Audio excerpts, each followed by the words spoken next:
السلام علیکم، میرا نام ہے عامر اور آپ دیکھ رہے ہیں عامر علی ٹی وی۔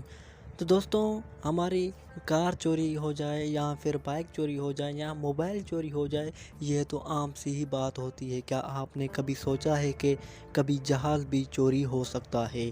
جی ہاں، میں آج آپ لوگوں کو بتانے والا ہوں کہ جہاز چوری کرنے والے کو ایئرپورٹ پر کہیں بھی آنے جانے کی اجازت تھی، تو اس نے یہ جہاز کیسے چوری کیا؟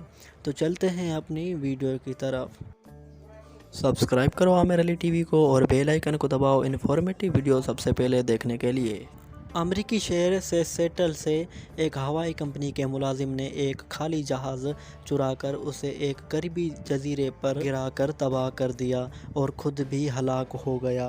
امریکہ میڈیا نے اس شخص کا نام رچرڈ رسیل بتایا ہے، جبکہ ہوائی کمپنی کے حکام نے کہا ہے کہ اسے جہاز تک رسائی حاصل تھی اور سیکیورٹی کی کوئی خلاف ورزی نہیں ہوتی تھی۔ حکام کے مطابق اس 29 سالہ شخص نے جمعے کی رات کو بغیر اجازت جہاز اڑایا، جس کی وجہ سے ہوائی اڈا وقتی طور پر بند کرنا پڑا۔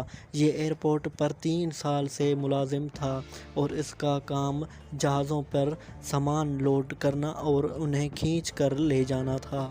جہاز کی چوری کے بعد 2 F-15 لڑاکا طیاروں نے اس جہاز کا پیچھا کیا، جو 90 منٹ تک اڑنے کے بعد ایک جزیرے پر گر کر تباہ ہو گیا۔ مقامی شریف کے دفتر نے بتایا کہ یہ دہشت گردی کا واقعہ نہیں تھا اور یہ شخص مقامی شہری تھا۔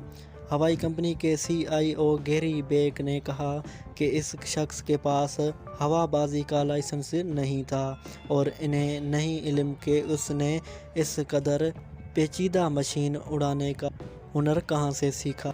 تو دوستوں، آج تک کسی کو یہ نہیں معلوم کہ اس نے جہاز کیوں چوری کیا اور اس کو کیوں تباہ کر دیا اور جہاز کے ساتھ ساتھ خود ہی کیوں موت کے منہ میں چلا گیا۔